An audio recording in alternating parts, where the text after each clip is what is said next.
Okay. I don't know. All right. Okay.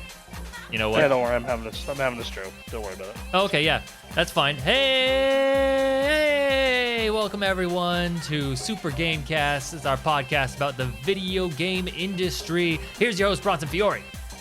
Hi, everybody. It is Sunday, August 20th, 2023. You're listening to Super Gamecast. I am joined by the always awesome Aaron Reynolds.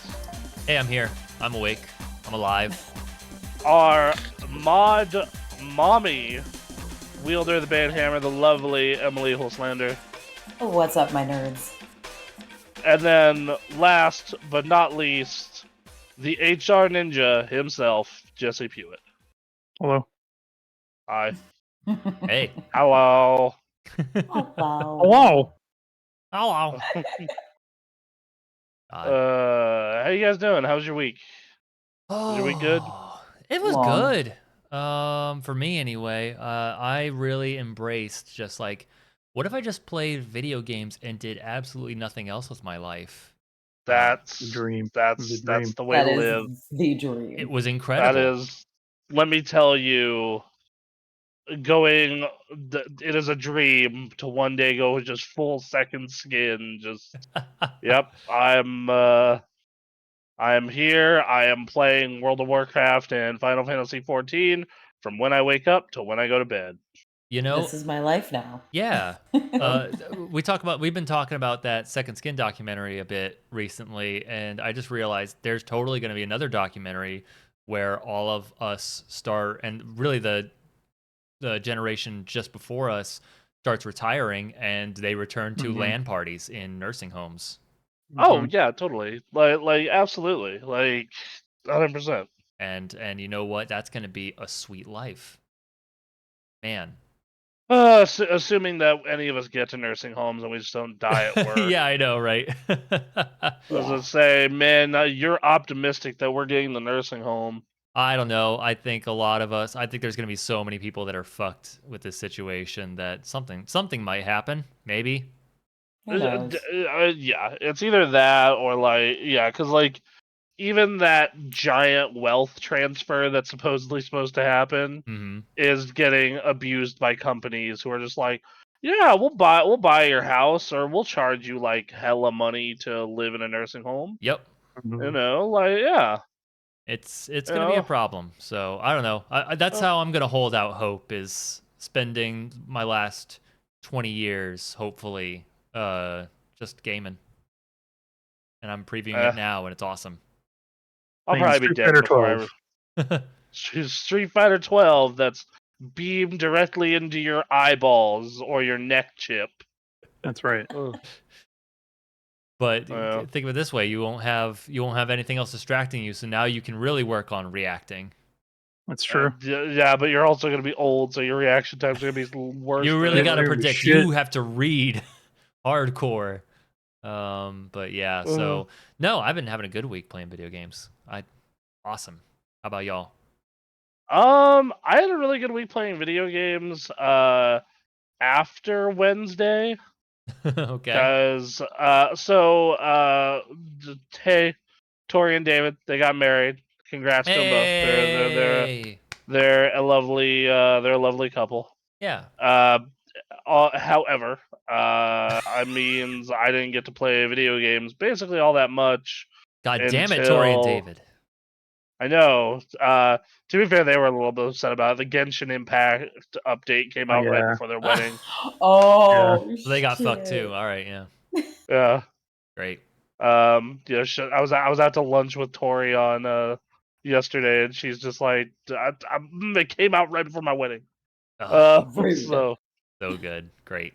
That's how you know gamers are mentally stable. You know, look, it is what it is. That's all I got to say about it. I hope the wedding was fun. It was a blast. So the way it went is Wednesday night I got off work and we did the bachelor party. It was me, David, a bunch of David from San Francisco, Ray and Anthony. That was a total blast. We got burgers, and then went to round one. Oh, nice. The arcade. Yeah. And then we found out, and I'm gonna bring this up on the Let's Play this week when he's actually here. But we found out Ray has Carney magic. Oh, This dude, I'm sorry, what? yeah, well, Emily, did I send you the pictures from that part of the wedding, Emily? You sent me some of the photos. I don't know if it was Uh, like. yeah, okay, so you know those like claw machines and push the thing into the hole machines that give you like figures at round 1? I see.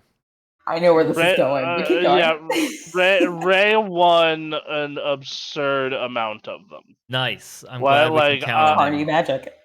yeah, like it was insane. And but I'm gonna post an image in the general chat. You can throw it up on the screen for everybody. Um, yeah, like it was, and this wasn't all of them. By the way, all those plushies in his trunk, those are stuff he won too that night. jeez. What?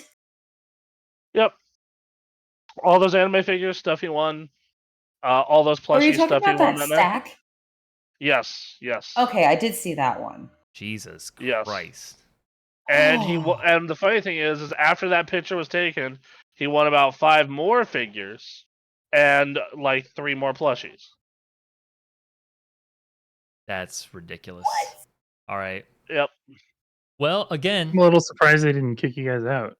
I know after a Why certain would- point, this is you Yeah. know, round 1 is not a casino, but it's No, close. and there's a ton of videos on TikTok and YouTube of people getting kicked out after they win like 3 or 4 figures. Oh yes, I totally seen a video. So Yes. I'm surprised that he got that far.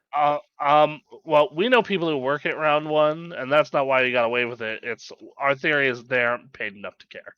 Exactly. That's probably true too. Exactly. They so according to the last person I talked to, the people who work there make like $9 an hour. Yeah, fuck Yeah. that. I'm not who cares?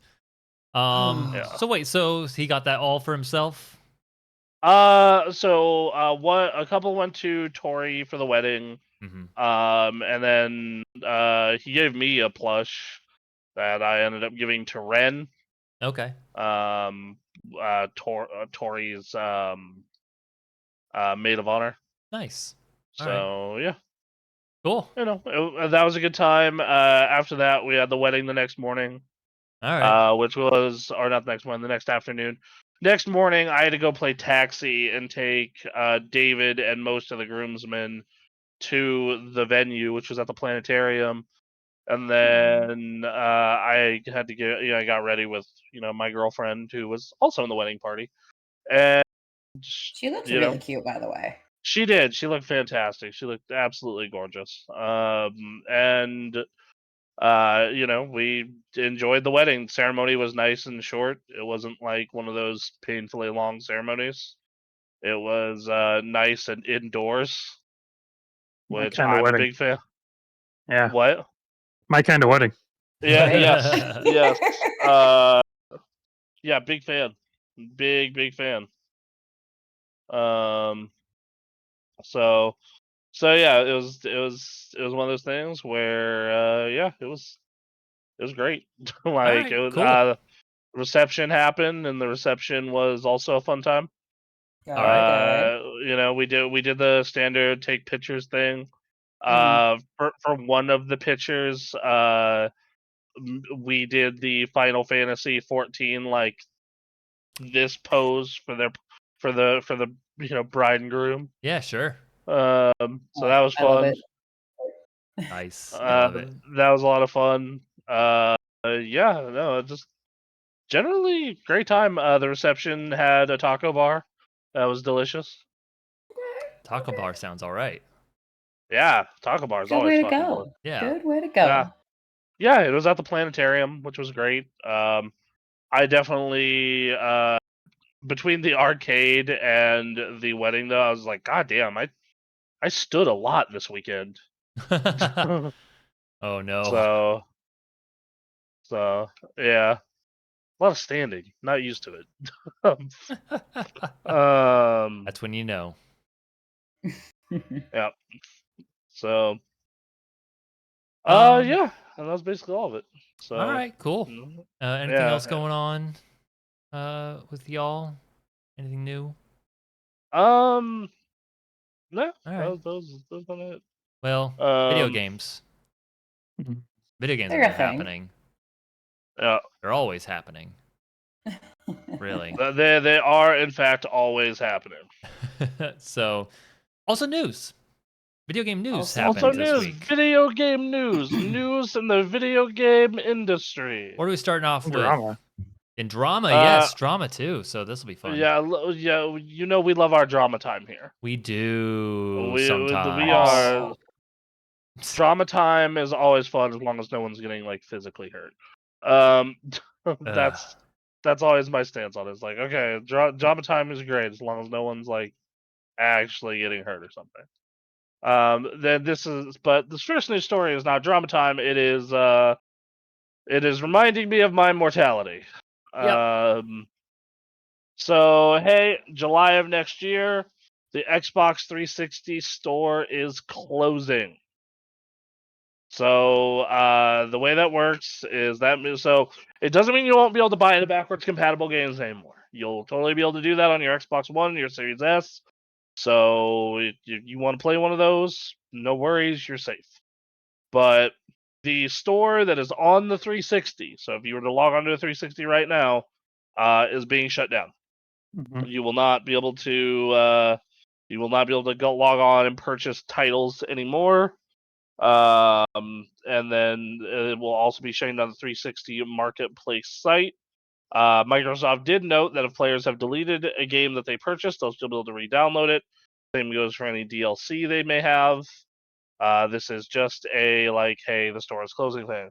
It also points out the Microsoft Movies and TV app will no longer work on the 360 after July 29th. These movies and TV shows will still be part of their library, and you can view them on a PC, an Xbox One, a Series S, or Series X. Okay. All right.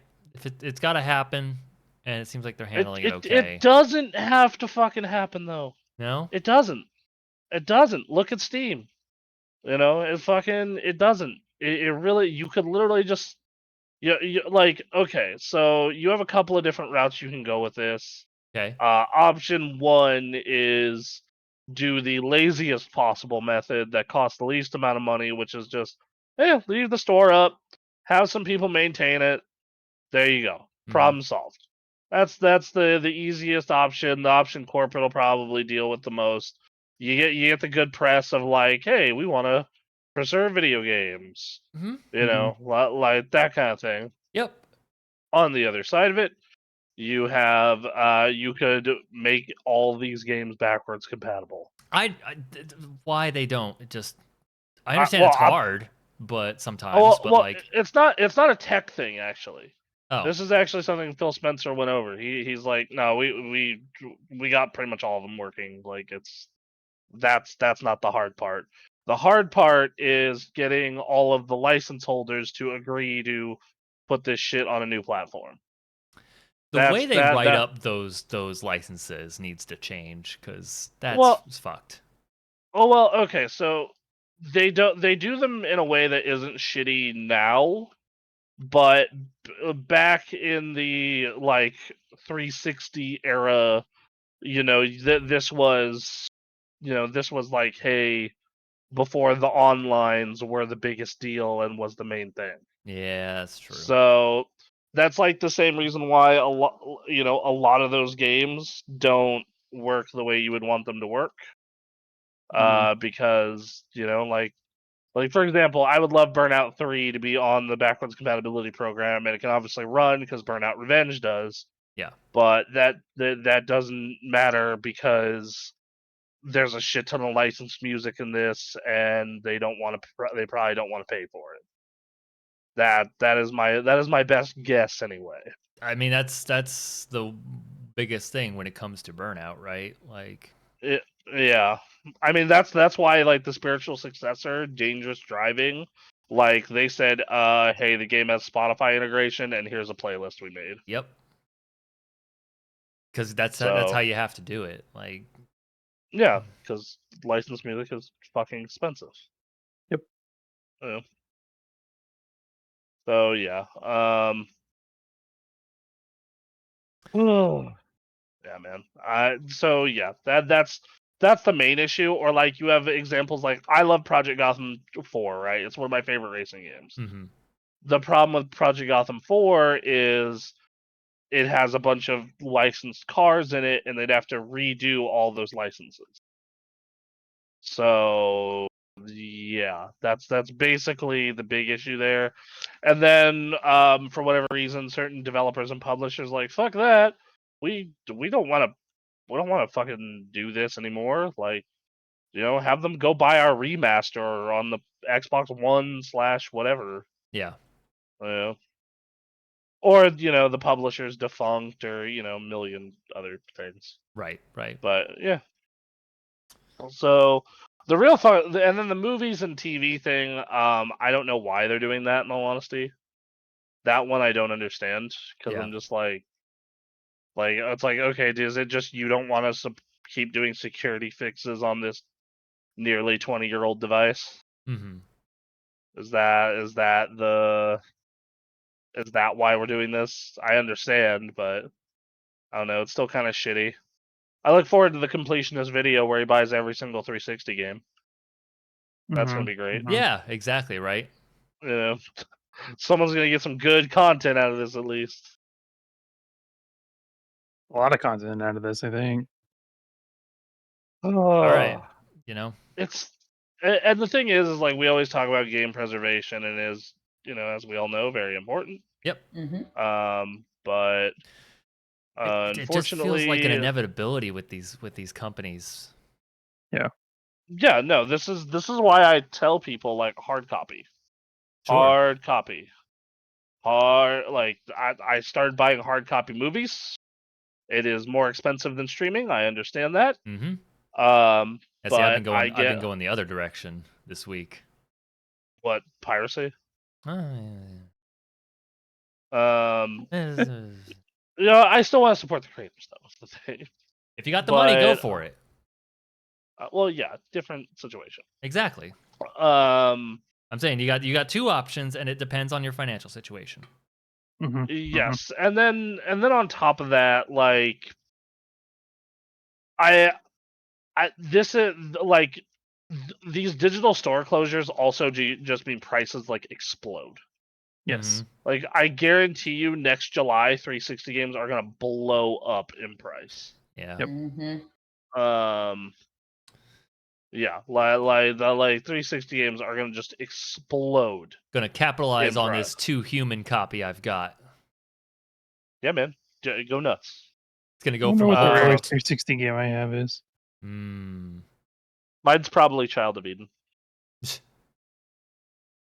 What? What? I don't know. It's just I was not expecting that game. Viva That's a great Pinata. game. I just was not Oh expecting it. yeah, I own that game too. That's also probably pretty rare. But Yeah. that sold in the millions. Child of Eden sold like 100,000 copies, maybe. Right. So All right. Well, yeah, it's really shitty. Good news is, at least at the moment, 360 games are dirt cheap. They are dirt cheap. Like I pulled up my local game store's website, right? Because I was curious about this, and like Arkham Asylum, $8. Yep. Like all the Assassin's Creed, $8. Arkham City, $8. Any Battlefield game you can think of, $8 to $11. Damn. Beatles Rock Band, $10. Yeah, like I'm just looking through this list. It's just like Borderlands 2 / Dishonored double pack, $14. Borderlands 2 on its own, $7. So I would say that if you are really interested in 360 games, then go out and go buy a bunch of used 360 games right now while they're cheap. Yep. It's Also, also they're trying the better of the two. It depends, but like if you're just of those consoles of that generation, like 360 is a good way to go. especially in terms of backwards I- compatibility and things like that. I- In terms of backwards I- compatibility and things like that. yeah, you have more chances for it to eventually be playable on your new shit. Mm-hmm. You just got more options with it, and also technically most of those games did run better on the 360. So Yep. yeah, so I think the most expensive 360 game I've seen on here is like $15. Yeah. So Get me a I'd copy say of Darkness 1. all right. It was a Let me fun game. It was a Yeah. fun game. the Darkness, $8. There you go. Hell yes. You buy yourself a copy of The Darkness. I got to get Or you 360 versions of all the skate games. I'll let get a me Sword see of what. Wrath too. There you go. Yeah. I mean, that's backwards compatible. That one you don't need to worry about. Right.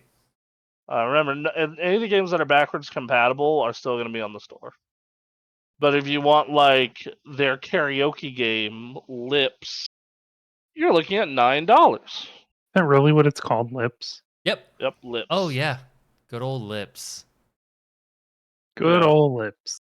It was their very bad SingStar competitor. Yep.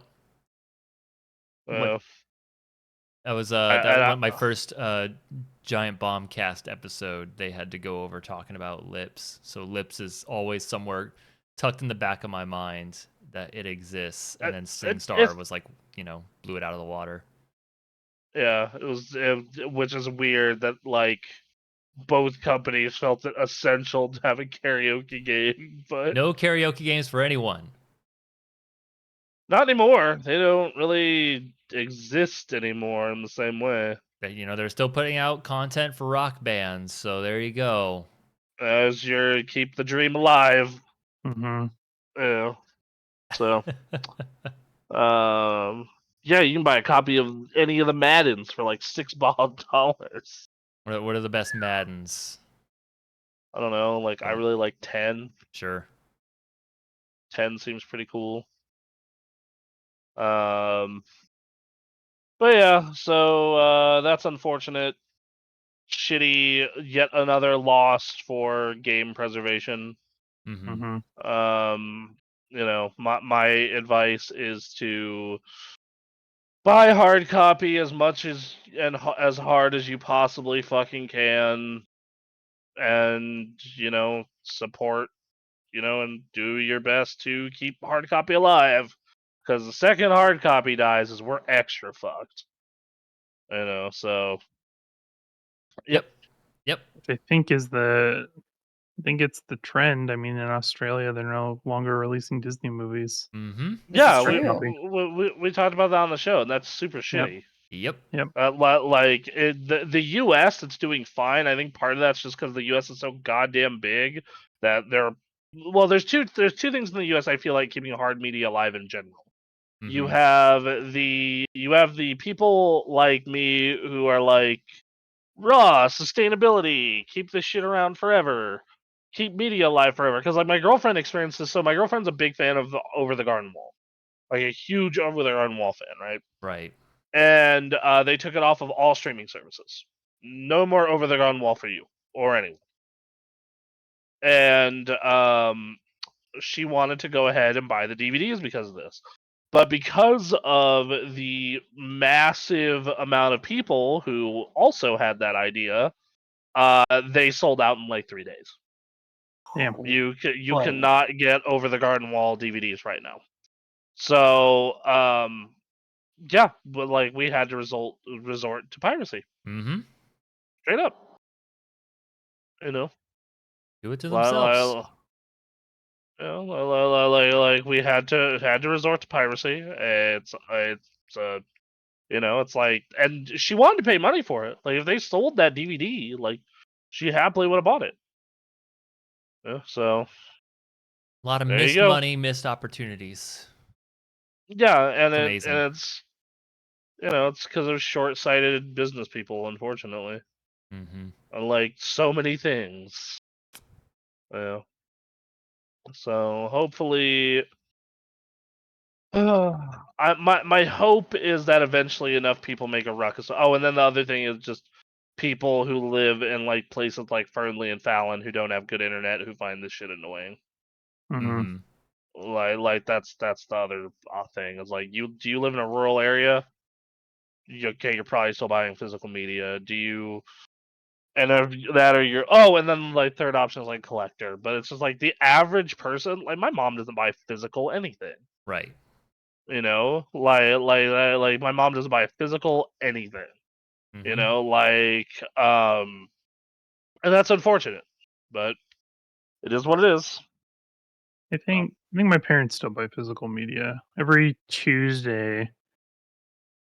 At least while I was growing up, I think they still do this, but every Tuesday they would go to like Target and just buy one copy of each new movie.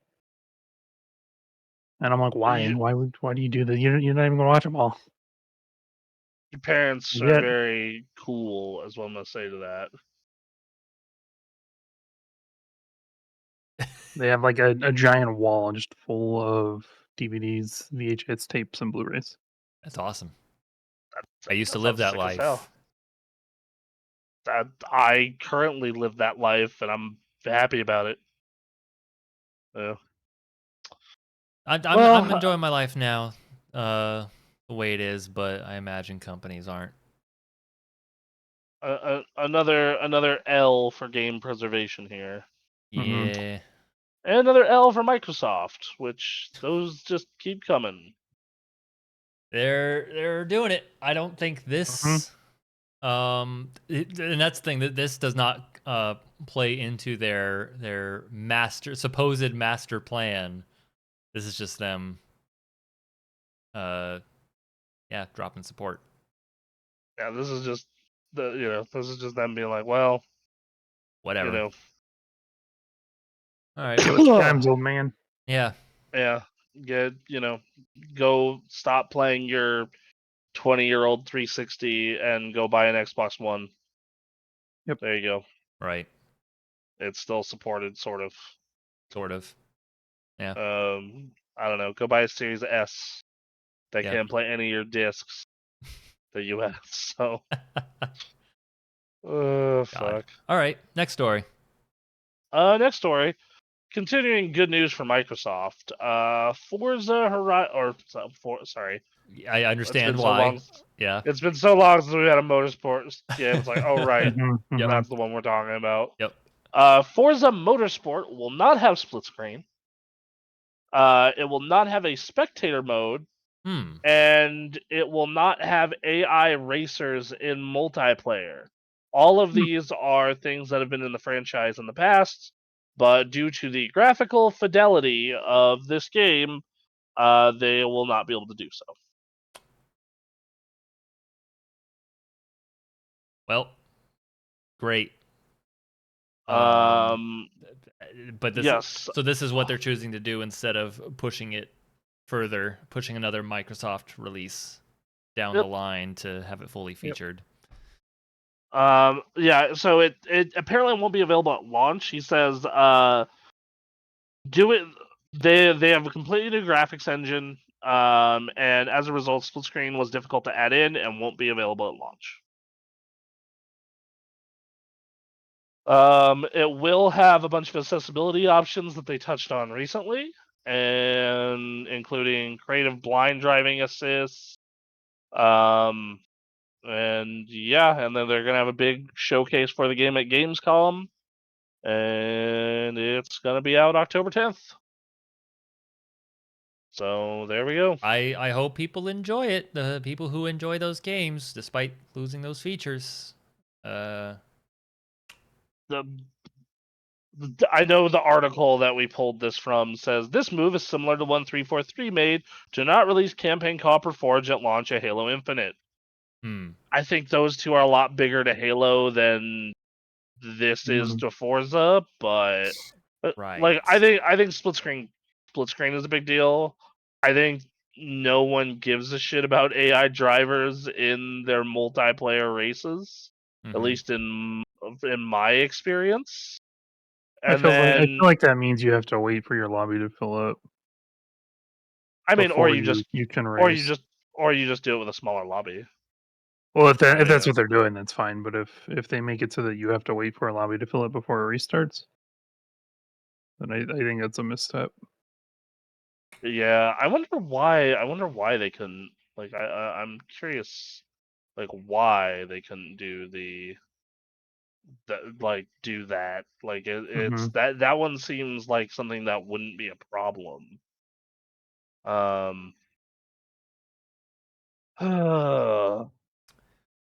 Yeah, But I guess they'll have a game at least. the game will be there.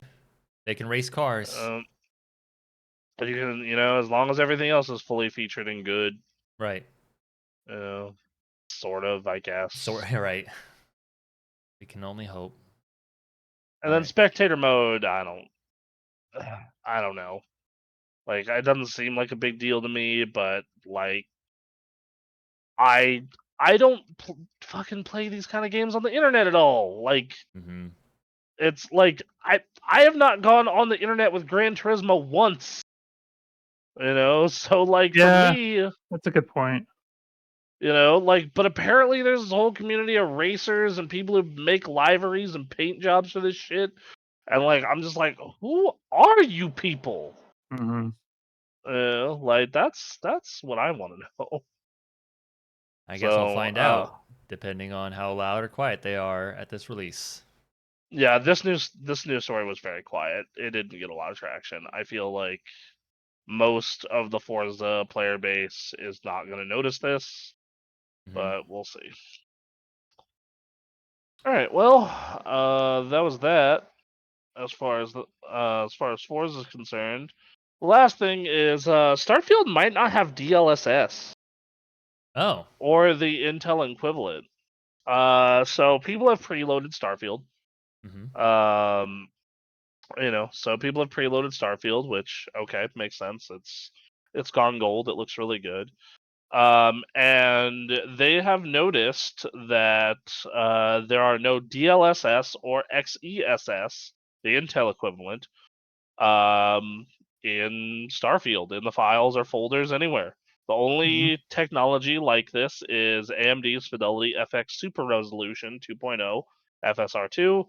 It is the only super sampling tech you can find in the entire whole files thing.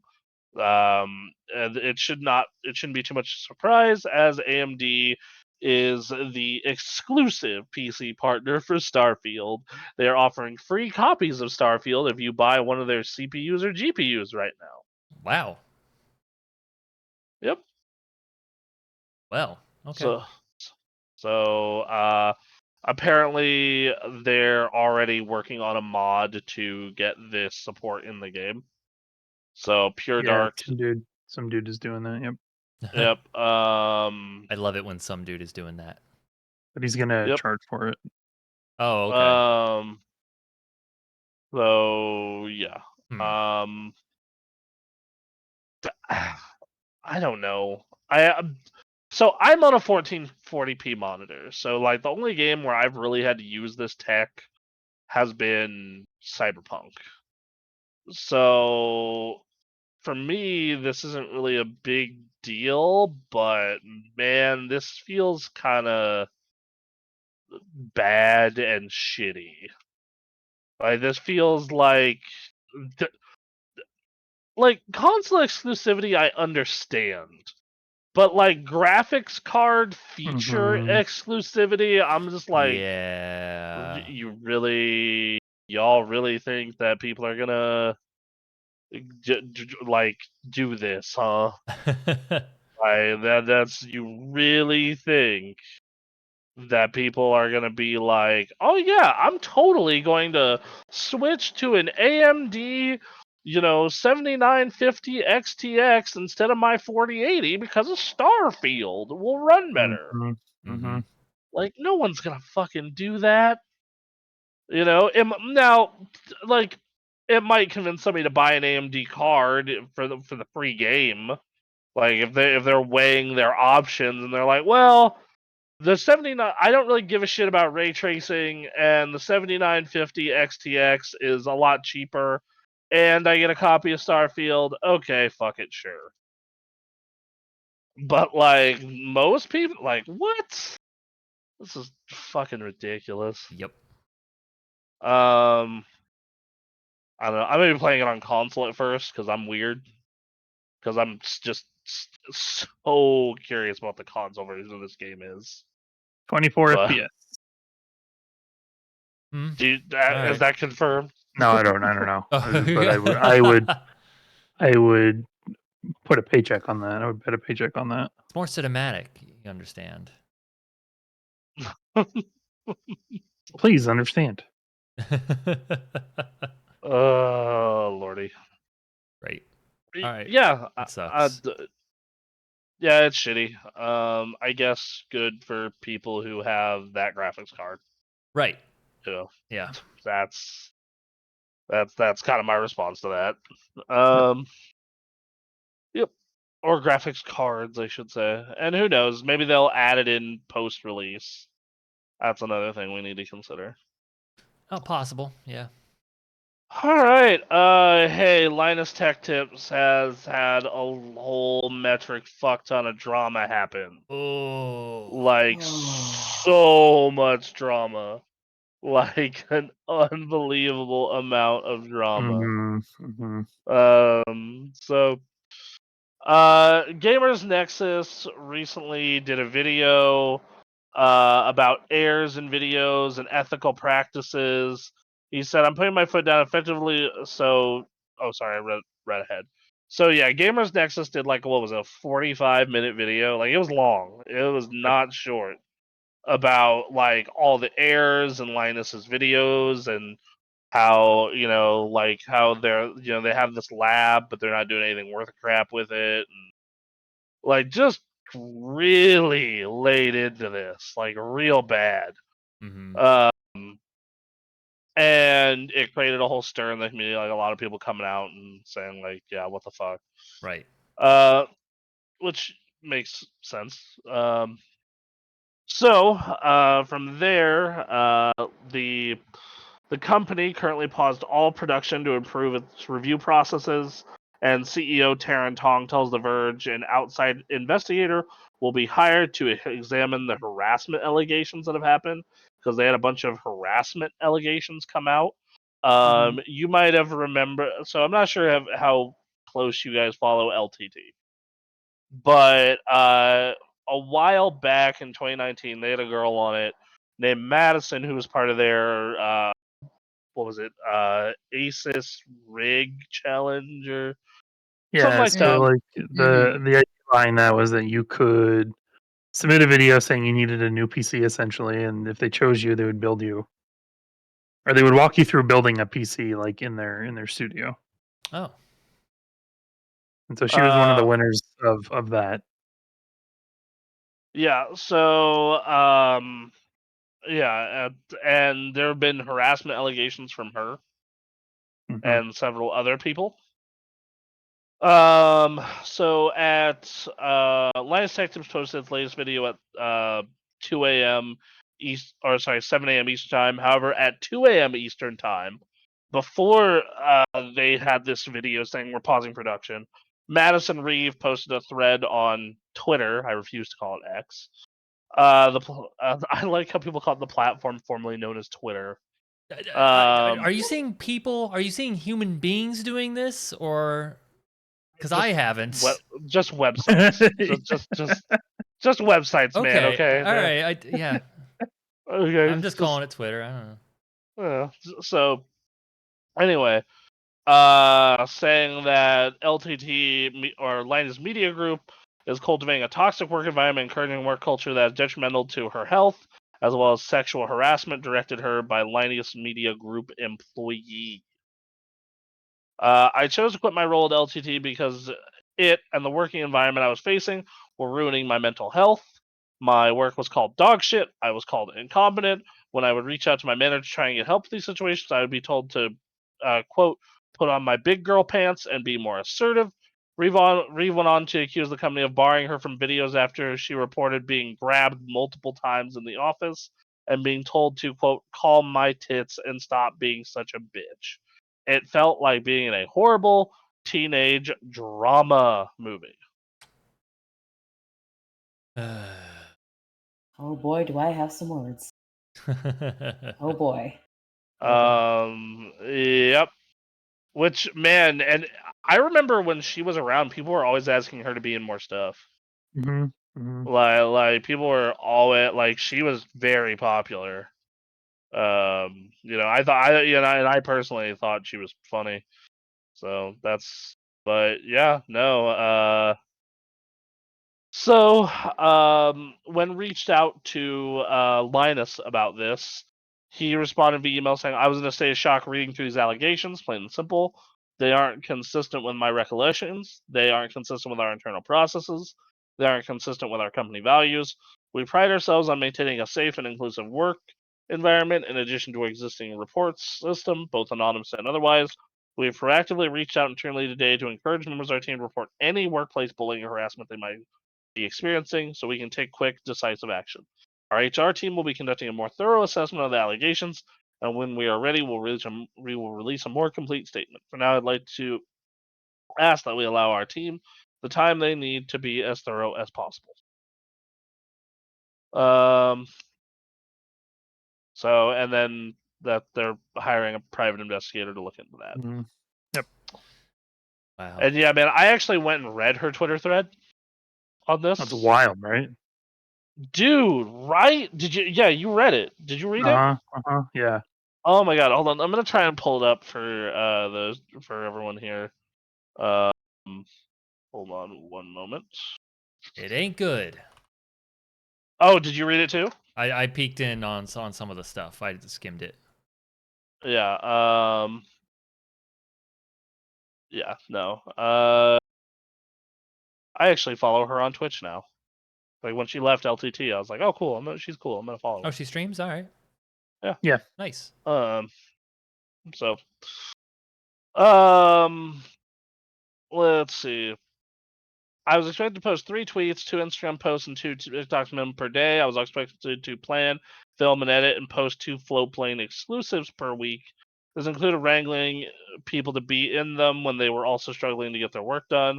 I was expected to manage, come up, execute, and get approval for, and schedule for out all the sponsored content and socials, not including YouTube, all while being told not to complain because my job was, quote, the fun job.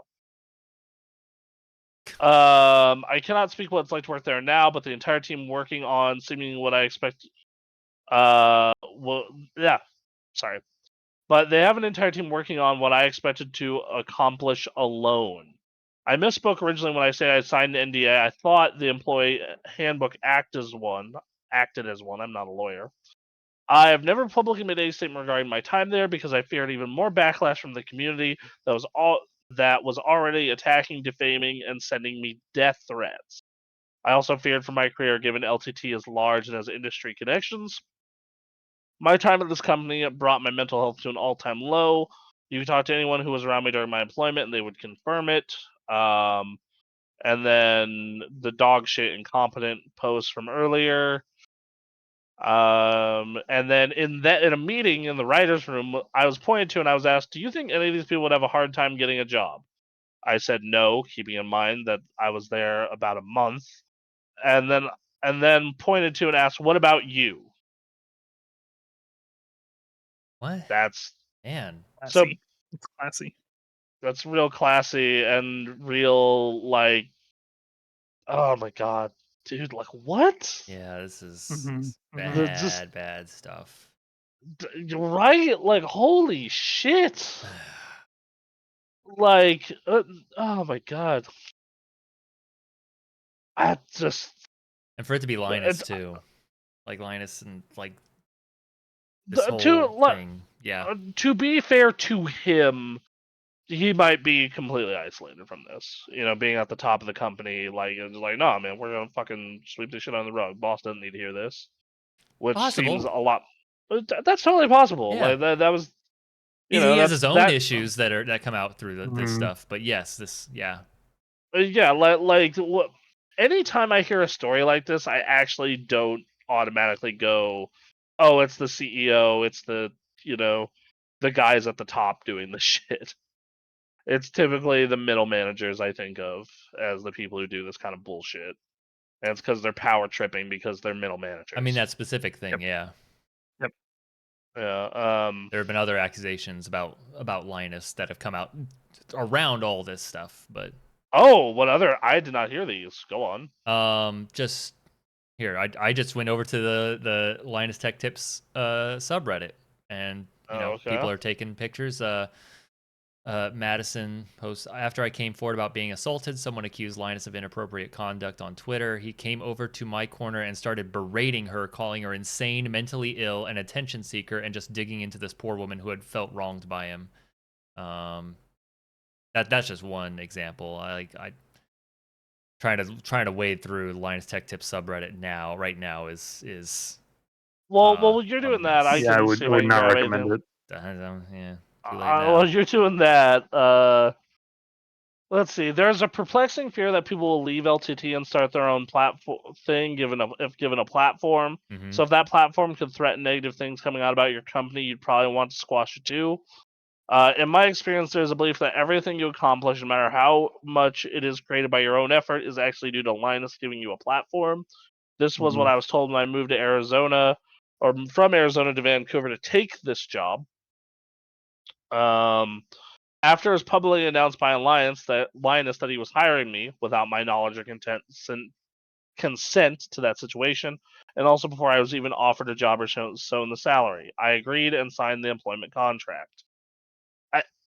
Okay, that one's on her a little bit.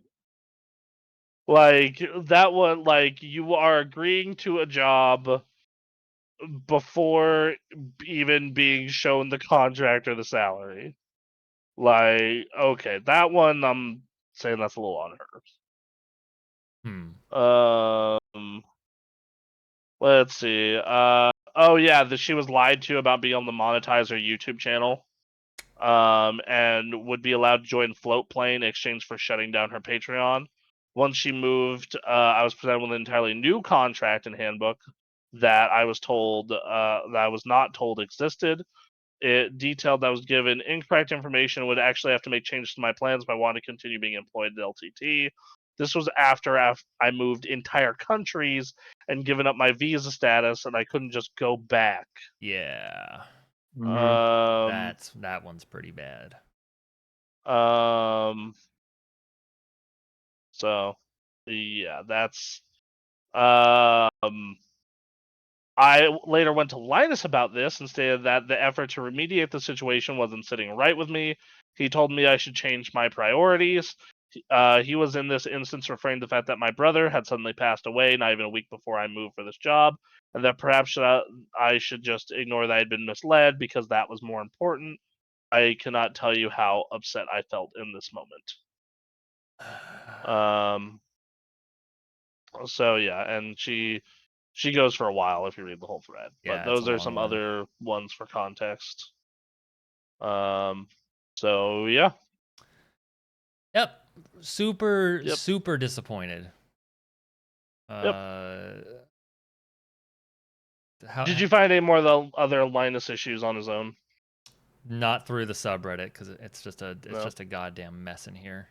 And What is it? well, it's people just posting memes like they use like voice AI and they're taking like the Breaking Bad scene of like we had a good thing going and putting like Luke's voice and face on like, and then there's talk about like people are discussing the errors in parts reviews, which I would expect from the PC people to talk about that, but I just feel like there's bigger issues happening now.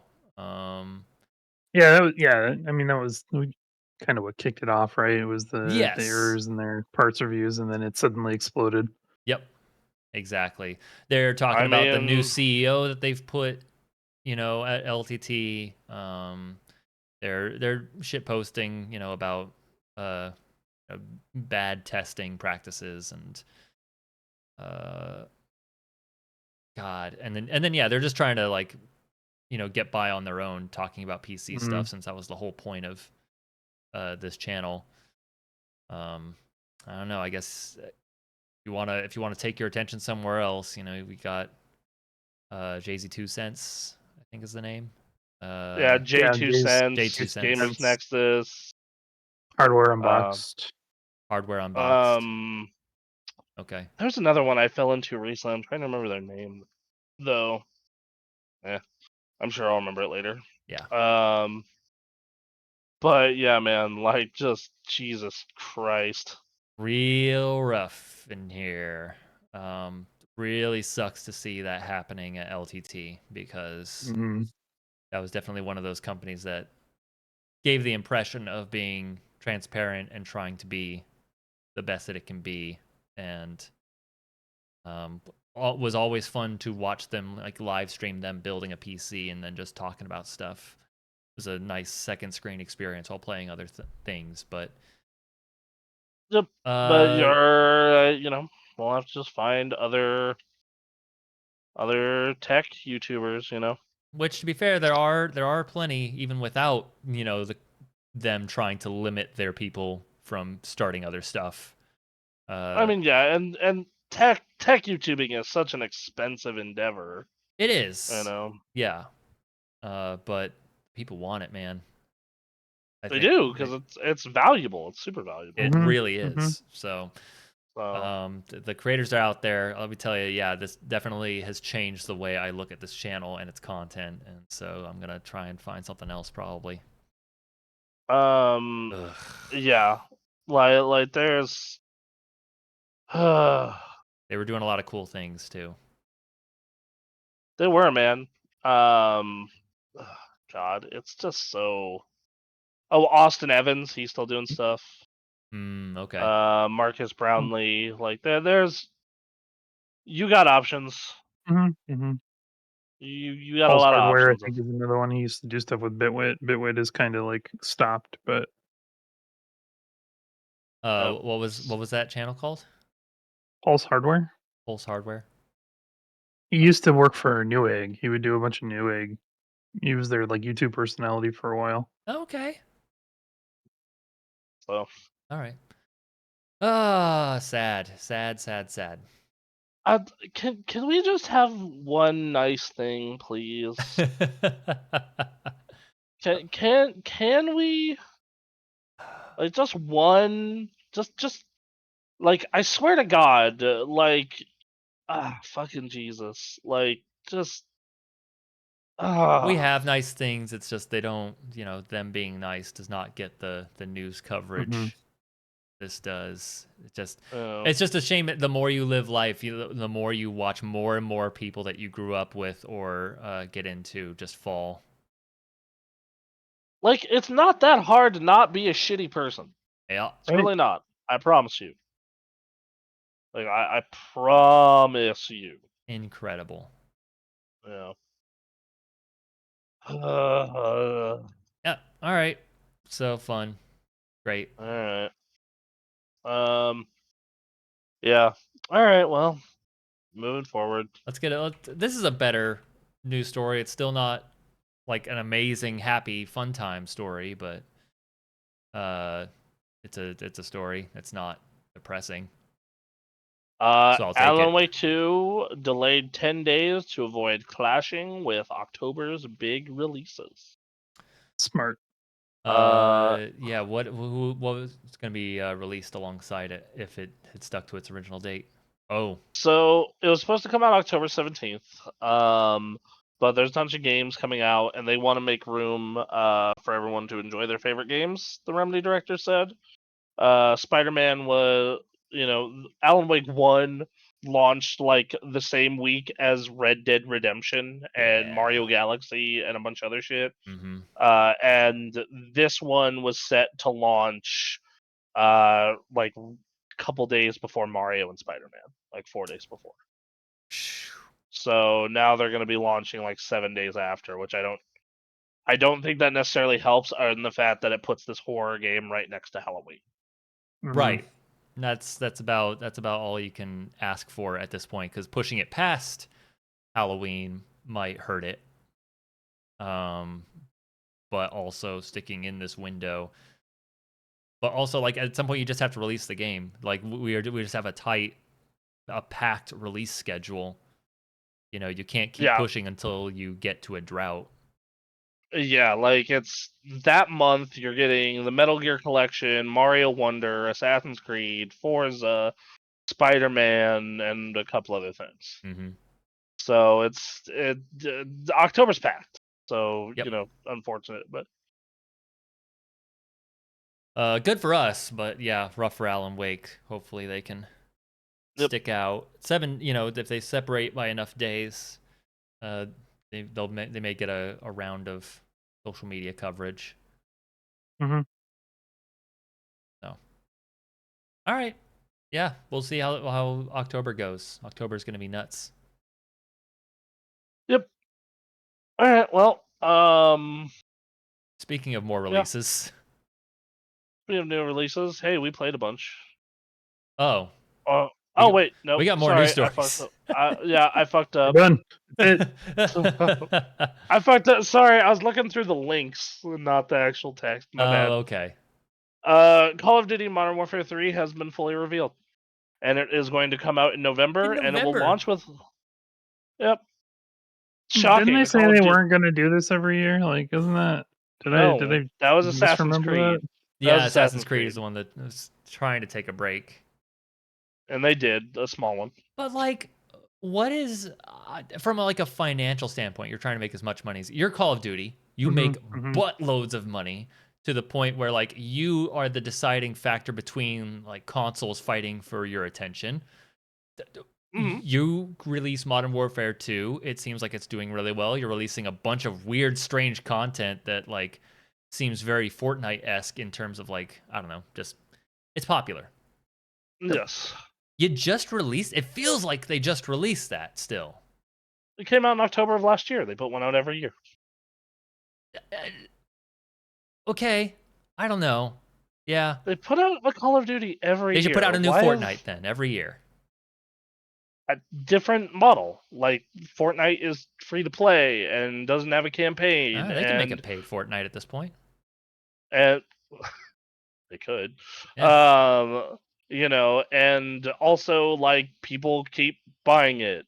It is the best selling game every year. I guess that's it, right? Like I just don't understand these people that keep buying all these games and moving from one thing to another so quickly. I mean, some people don't. It's just that like there's so many people who are into them. Well, right. Yeah, some people buy every other year. Some people buy every year, but some people that's the only game they play. Remember, there was like what was that percentage in the court case article? It's like, oh yeah, there are like 20% of PlayStation gamers who only play Call of Duty. Right. Yeah. That's it. That is all. So yeah, man, I all right. I then get I'm just gonna have to miss this Call of Duty then. I mean, yeah, just play it later. Seems like a waste if I know it's going to be, obsolete in a year. I mean, that's Call of Duty. It's like that every year they put out a new one. I don't know. But when the Modern Warfares came out, you could hang on to those for a little while. Yeah, but like Modern Warfare 1 came out, and then next year was World at War, and the year after that was Modern Warfare 2. It was a safe skip. And then the year after that was Black Ops, and then the year after that was Modern Warfare 3, and the year after that was Black Ops 2. I'm kind of shocked that's another Modern Warfare. Like that's the shocking part. Because what are they switching with now usually? They put out that World War II game. So the last one, so before Modern Warfare 2, it was Black Ops Cold War. Yes, Black Ops Cold War. No, that was the one that launched with the new consoles. Hold on. I feel like this is what they've been doing. Yeah, they definitely. This is the first time they've done like two Modern Warfares back to back. What was the one between one and two? It was Vanguard. It was the World War II one. Vanguard, man, I don't even remember that. Yeah, so it went. So this has been the schedule. I'll just do since like 2017. Call of Duty World War II by Sledgehammer, Black Ops 4 by Treyarch, Modern Warfare by Infinity Ward, Black Ops Cold War by Treyarch and Raven Software, Call of Duty Vanguard by Sledgehammer, Modern Warfare 2 by Infinity Ward, Modern Warfare 3 by Sledgehammer. So it's like not even. So I guess what the thing for me was like I had tuned out of Call of Duty. I was like, oh, it's a Call of Duty release, okay. And then we caught on to Modern Warfare 2, and we decided to play it a bit. I was like, man, Call of Duty's cool. Mm-hmm. Call of Duty is cool. It is cool, like but man, I forgot they just churn that shit out, and people just keep buying them. So whatever. yes, and then you have people who are just on a rotation, or Yeah. they just buy the ones like they buy the Treyarch ones, or they buy the Infinity Ward ones, or they, whatever it is. Like that's just what they do. So, yeah. Are we back now to one team only that makes the good one? No. That's unfortunate. So because it keeps rotating too, because like for a while it was Infinity Ward until 2012, then it was Treyarch, Mm-hmm. and then it went back to Infinity Ward, which is where it's kind of still currently at. So I guess that like as of right now, at least, it seems like the safe bets are the Infinity Ward ones. Yeah, that's the safe bet. We've lived that life. Yes, Just trust the I mean, Infinity yeah, Ward because releases.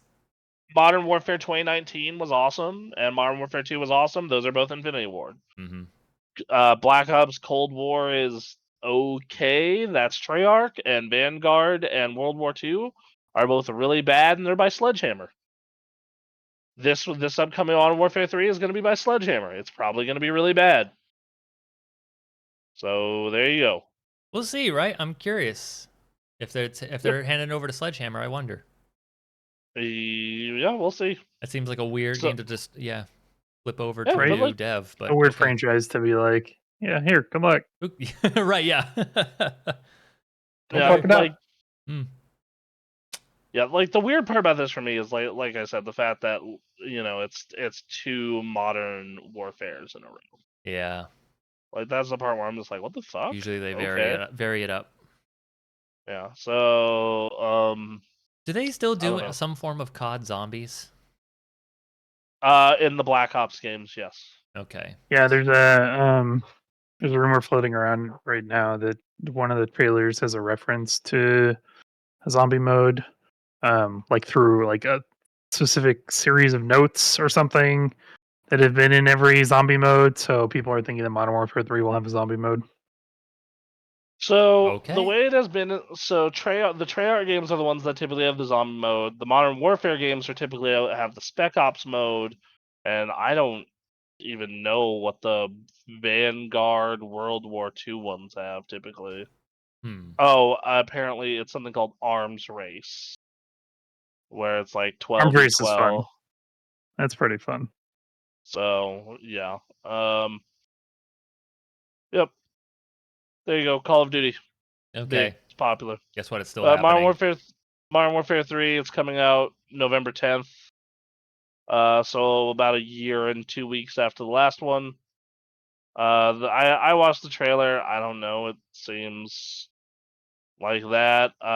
They're doing a special edition, which includes campaign early access, open beta early access, a special soap operator pack, a nemesis pack, and 2 vault weapons. Because I logged into Call of Duty Modern Warfare 2 recently, and man, that game is microtransaction hell. Let me tell you, the best time to play any Call of Duty game, in my opinion, unless you're into Warzone, of course, is like the first, like before season 1 starts. Because they're not doing a bunch of microtransactions, they're not beating you over the head with shit. It's a great time. And then like I logged back in for that, and it was just like, no. We are who you thought we were. We are exactly who you all thought we were. Yeah. So yeah, there you go. Okay. Yep. That's that. So another Call of Duty. I hope everyone enjoys it. Yep. Somewhat at least. We'll see. All right, so next up on the list here, we got a trailer we're gonna watch together. Oh, okay. Hey, guess what? Scott Pilgrim is getting an anime. That's right. That's I right. They remember announced I this. Nin. think all of the voice actors from the movie. Yes. Well, they're all Right. reprising their roles. Yeah. So yeah, there you Okay. go. Apparently, we got to watch this through this tweet. We're gonna have another generation of people that take the wrong message from Scott Pilgrim. They're gonna be like, Scott is so cool. Not man, No. Scott is That's a piece not. of shit. Scott is a massive piece of shit until literally the very end of the movie. Yeah. You know. And even in the very end of the movie, it's more of he's getting better, not he's actually like Yeah. good. Yeah. You know. All right, let's see what That- this is about.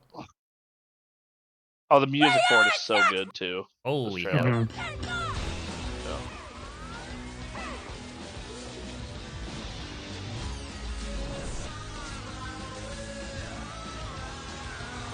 It's cool that they got Edgar Wright back even to Yeah, be and involved. they in this. got the writer of the comics to executive produce too. Yep. So Quality of the animation and art looks really good.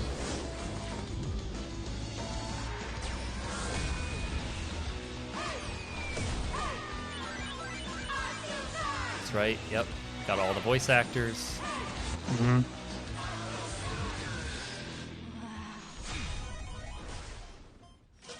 I don't think it said who does the music. Do we know? I'm looking this up right now, so give me Okay. a couple minutes. All right. All right. I I didn't tell you appreciate who did that. the music for the game. Well, yeah. I mean, we all know who did the music for the game. I actually got to see them live. They're good shit. I wonder if they got Beck to do the music for the anime since he did the music for the movie. Sounds like it from that little snippet we get in the trailer. Yeah, it Mhm. looks great. Like Ninja said, I'm looking forward to a whole generation of young men misunderstanding the movie. It's gonna be real cool. It, you know, I took away from that movie, man, I like visually interesting movies. I Yeah. like when people go for like an art style and really lean into it. More movies should do that. They should, but instead they're gonna think, "Oh man, Scott is so cool."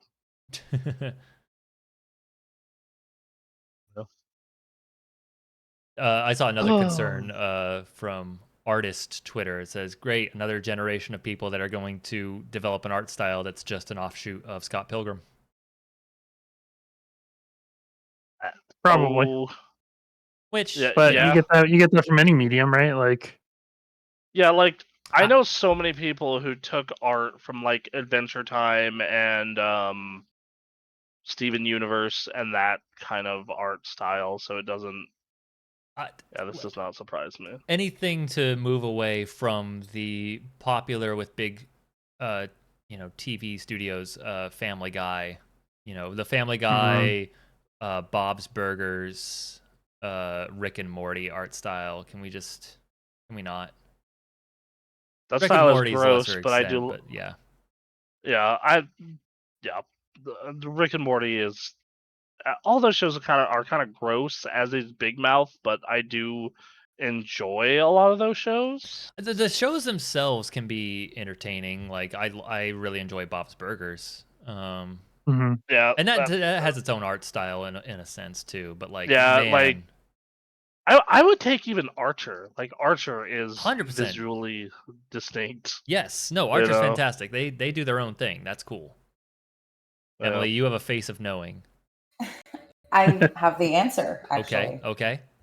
So the composer for the Scott Pilgrim anime is Joseph Trapanese, who did the music for the Tom Cruise film Oblivion.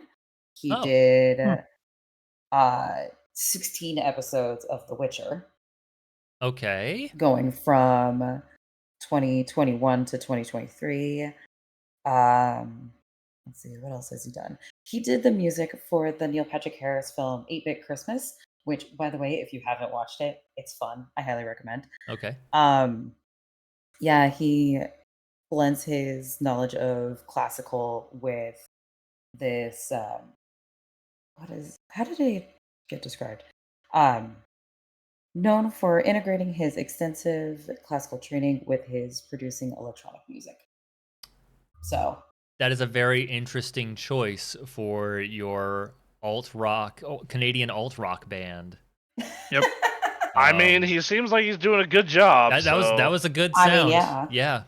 it's good shit. So if the Beck, songs from the movie Ramona are the one to go off of, I think they're doing a good job. Oh yeah. Yeah. So all right, well, this comes out in November. I'm excited for it. Cool. Makes me happy. I kept my Netflix subscription up. You know, November 17th uh, for those uh, who. unlike Disney, it seems like they're actually trying to keep me as a customer, even with all their shitty behavior. I was gonna say they've got a bunch of shitty behavior, but at least we're starting something that people do want, and we're not.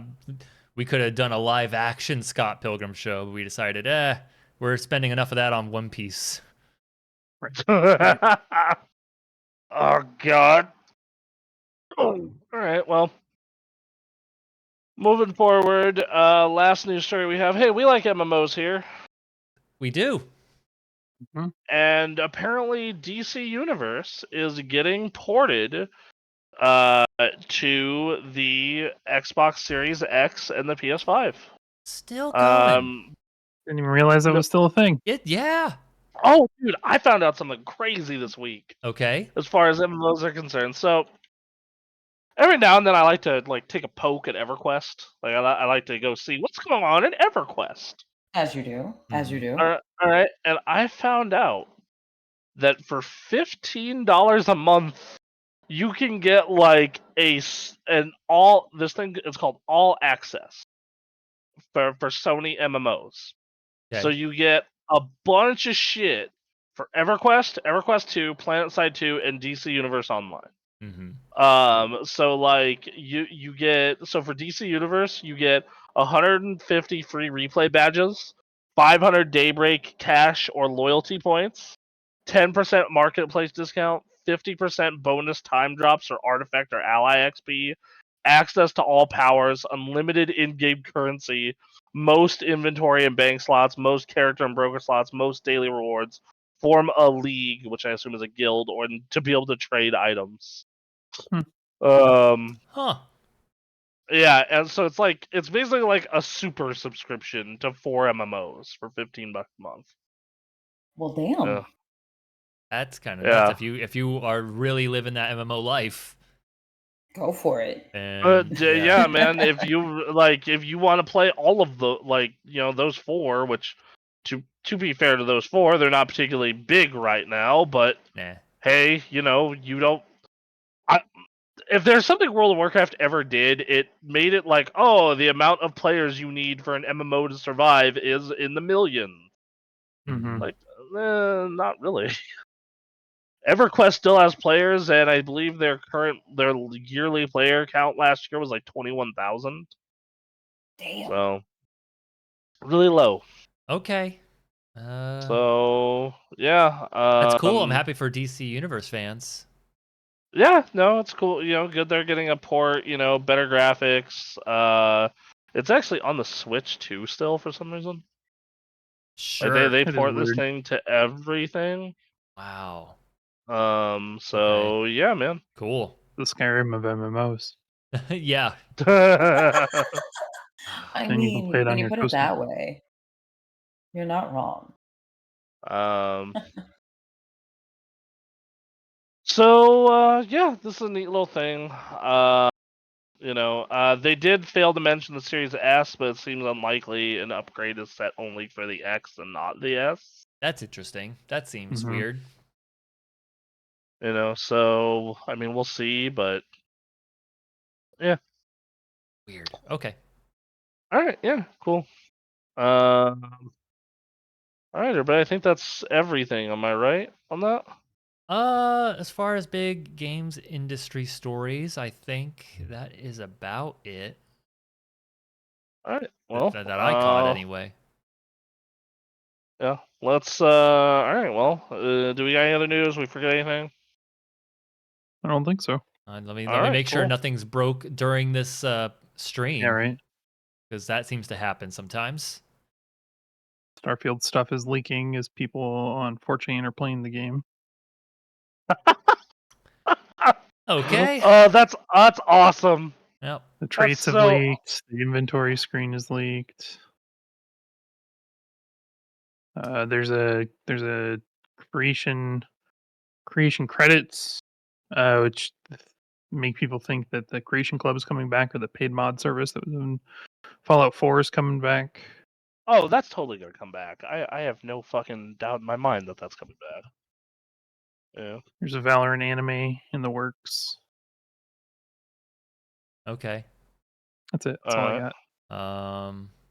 That also doesn't surprise me considering the success of the other one, Arcane. Mm-hmm. Right. I didn't particularly care for Arcane, but a lot of people really liked it. Yeah, a lot of people really liked it. I do want to say I think the story was good. I think the art is not good. Like the animation, something about it freaks me out. Freaks you out. Overwatch director addresses the review bombing on Steam and just says, "Yeah, it's probably about the canceled single player content, but what can you do? We'll make the game better." The fucking single player content. Yep, easy. That you promised. You assholes! Quote, "This means more maps, heroes, game modes, missions, stories, events, cool cosmetics, and features, an ever-expanding, evolving, and improving game." So they're going to put all the work in to improve on Overwatch 2 as it is now, but they don't want to put it into the single-player stuff. Yeah, like, I don't understand. Like, they need to come out and do, like, a legitimate breakdown, like, look, this is why we can't do it, okay? This is why. Like, yes, like, because you clearly have the people and the money and the resources to do it. There has to be something else. I mean, it feels like every part of Blizzard that isn't World of Warcraft right now is just a shit show. And it, like, I'm just fucking so curious when the shoe is gonna drop, but anyway, StarCraft devs are dead in the basement. Yeah, like StarCraft, the StarCraft devs and the Heroes of the Storm, StarCraft and Heroes of the Storm are the same team, by the way. Oh, really? Same Okay, people. I didn't know that. Yeah. Damn. So they're extra dead. They're the most dead. How shitty's got to be? Like, you're part of Blizzard and you're part of not one but two franchises, and both of those franchises are considered dead by your own fucking boss.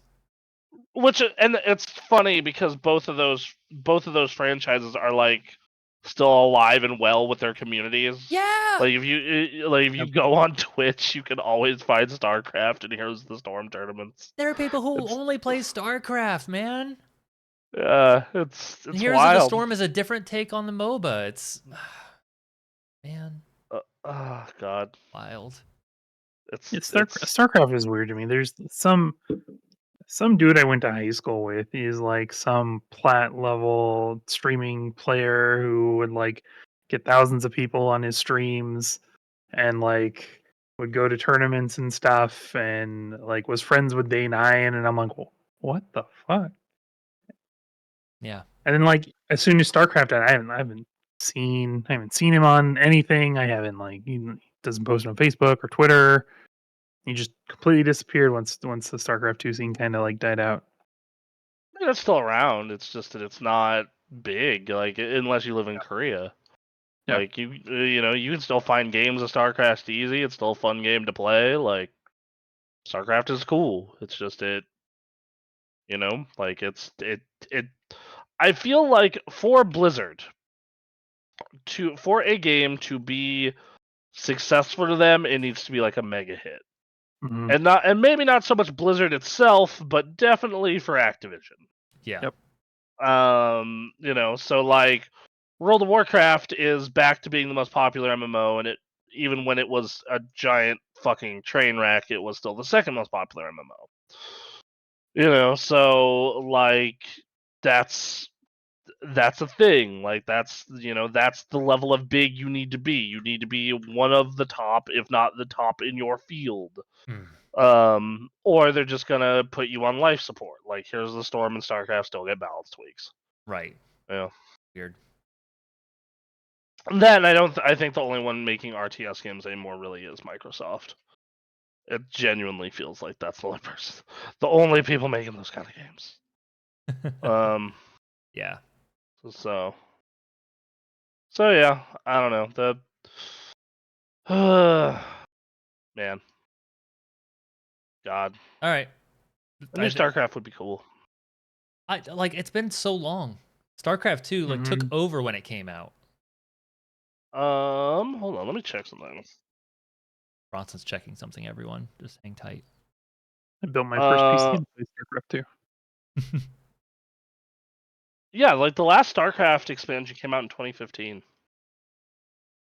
Whoa. It's been 8 years. I think the Dune game came out this year, right? Spice Wars. Oh man, I think so. Did that come out? I want to say it did. I think that was this year. It's only $30. Yeah, it came out in April. Oh, of last year, Jesus. Oh wow. I also don't understand why that like Activision is so reluctant to spend money on their RTS games. Like I don't understand, like, because that it's obvious that they didn't want to spend money on Warcraft 3 Reforged. And like that game is finally in a playable state that's decent, but it's just not what they promised. And then StarCraft 2, same thing, like they're not doing anything new with it. It's just like, I don't get it. These games sell well, they make money. Yeah. Do you not want money? They do tournaments. I don't understand. Like yeah, they do free advertising for themselves. Yeah. You want to get in on that esports shit? You already had something. Fucking like the World of Warcraft Arena tournaments sucks ass. I don't know why you're focusing on that when you could have StarCraft tournaments. Yep. Weird. So. All right. Yep. I think that's news. All right, that's news. News. All right, well, hey guys. Hey. What have we all been playing? Who wants to start? I guess you're the one with all this free time. I've had all this free time. I've been putting it towards other things, but this week I was like, what if I just went full degen? And yeah, did you love embracing it? It was incredible. The most beautiful days I've had in years. Yeah, that's what I'm talking about. So first was a dream. Yeah, so first was Final Fantasy 14. Got back into it. I said there is no better game. If I was sitting here thinking like I want to get involved in a community, like another community, just to try and make friends online, playing video games, and I'm in the middle of exploring that right now, but there is no better place probably than an active MMO. Getting involved in a guild. Think that is those games are mostly built around playing with other people. They sure are. Yes. So I was just hanging out in the lobby and I got invited to one of the larger guilds, and so I said, all right, sure. And so I'm part of that now. I'm staying quiet because I don't know what I'm doing yet still. But I've been leveling, crafting, and gathering. Just after that fishing stream, we were just fishing for 3 hours. And man, fishing in Final Fantasy 14 is simple but enjoyable. That's just a nice, relaxing time, especially if you're not doing like the quest where you're looking for something specific, and you're just going like to the diadem and just fishing to earn experience. It's just really chill. There's not a whole lot to it, but yeah, I feel like that's fishing in most MMOs. It's like it's just kind of a fun, relaxing distraction. Yep. Y'all need to level up your fishing in Final Fantasy because that shit gets real complicated real fast. I mean, I'm seeing hints of it, where someone was asking, it was like a collectible or something, and they were not a collectible, but it was something similar to that, where they're like, you have to get this specific fish. And I look it up online. It's like, you have to land this large fish in this specific spot, and then you have to mooch it and hope that the fish you're looking for goes after that mooched large fish. And after like 45 minutes of doing that on repeat and landing nothing, it's like, okay, cool. I'm going to go find a different way to level, because that's hard as shit. Ocean fishing will get you like 10 levels per time that you go out. The ocean fishing, I think, is every other hour. But so I've heard that's chaotic and ridiculous and fun. It is. It's a lot of fun. Are you going out, like, are you taking on a quest to get a certain kind of fish and then you go out, or is it just those fish grant mad XP? Yeah, the fish and the like you're chasing a score while you're fishing, and the higher the score is, the more XP you get. But you also level up as you catch fish, and you just catch fish so often Right. that it's really easy to level. I mean, you can grind 1 to 90 in a couple of weekends just doing ocean fishing. And I'm probably gonna try that this week then. That's just fun. I'm logging into Final Fantasy right now to show you a picture of my fishing hopper. Okay, cool. This is the level that I don't want. This level of complexity in my fishing game. I'm good. I'm good. Thanks, guys. It's you were complaining about being simple, not for Final Fantasy 14 specifically, but like when fishing is just too simple. Yes, but I also don't want it to like have the world's most advanced systems either. Well, it starts out fine okay. Line. Yeah, I'm gonna give it a shot eventually in 14. It's just that recently I've been just so deep in the WoW pit. Mm-hmm. No, yeah, you're having a great time over there, so I don't blame you. Oh. So yeah, and then been leveling all the crafting and gathering roughly at the same time. It's something that when you're talking to the NPCs that are teaching you stuff, they really say like, hey, you're leveling this. This really pairs well with leveling this crafting gathering job. And you do enough of them all around. It's like, you should be leveling these all at once.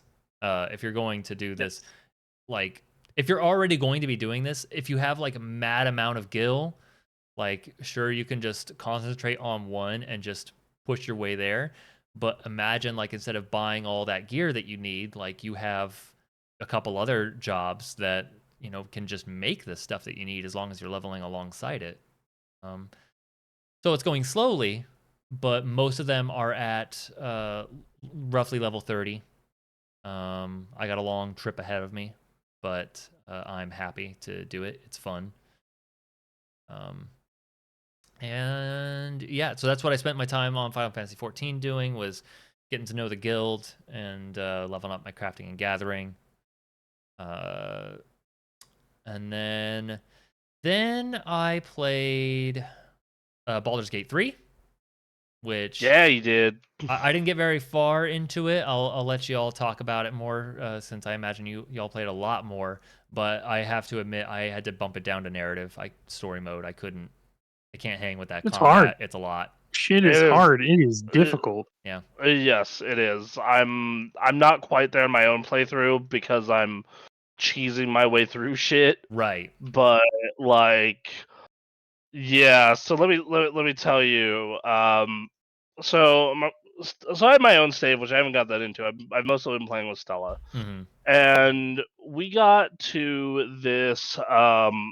We got to the end of Act 1 Druid camp battle thing. Okay. And is such that end of camp Druid battle thing is really goddamn hard, even with the help they give you of all the explosive barrels. And we got to the point of where, like, I kind of made an executive decision where, if, like, because we got an item earlier in the campaign where if we need help, we can blow these horns and these ogres will come and fuck up everyone except us. Right? I, not really enjoying the D&D-ness of this, took that as how any other video game would function, in which they would come and be your allies.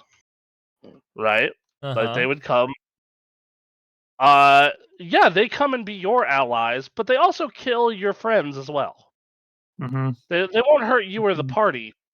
So we call them in to help us because we're just screwed. Like Shadowheart misses 5 attacks in a row.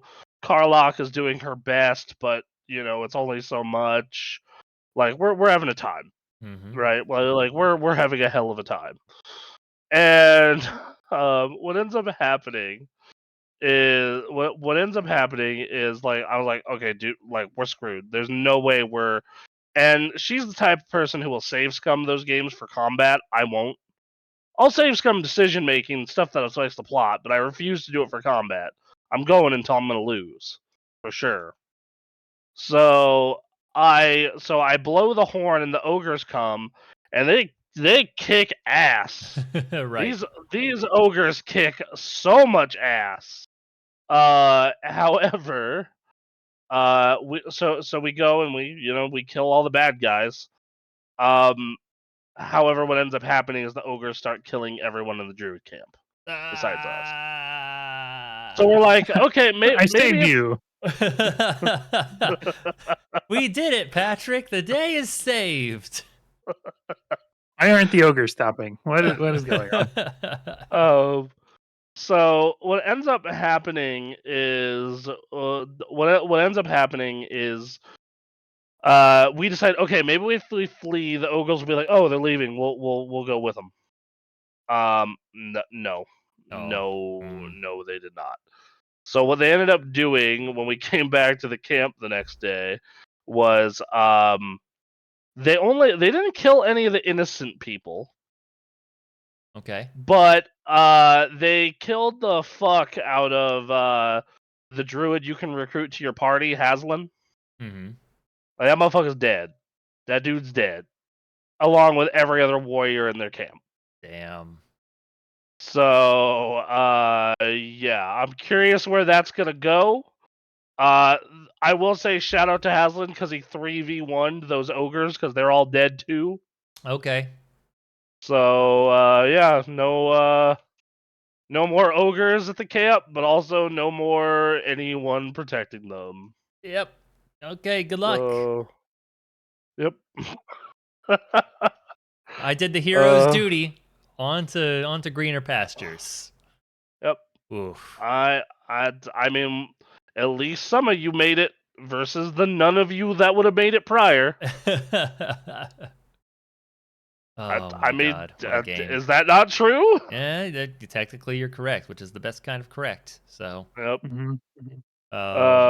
So. Yeah, because like I remember talking to her and Tori, and they're like, "Oh yeah, we saved some everything," and I'm just like, that is the most unappealing way to play those games to me. That just it is like at that point, I might as well just go watch someone play it on YouTube. Sure. Also, the more I get, I already thought I was annoyed with the combat, right? Yeah. But now I'm extra annoyed with the combat because, sure. I just only equipped something. So I'm running a wizard in my save with her, and the thing about running a wizard is I accidentally equipped him with a wrong piece of gear that he was not proficient in. Welcome to D&D. Yep. That's fine. And he couldn't do anything, and I realized what the problem is, and I'm like, oh, well, all right, cool. Let me just swap it out real quick. And that uses a fucking action. Mm-hmm. Yep. Oh yeah, if you're in combat, yep. Mm-hmm. And I'm like, I fucking hate this. I hate this so much. This is the dumbest shit. This is so unbelievably dumb. It takes a few seconds to do that.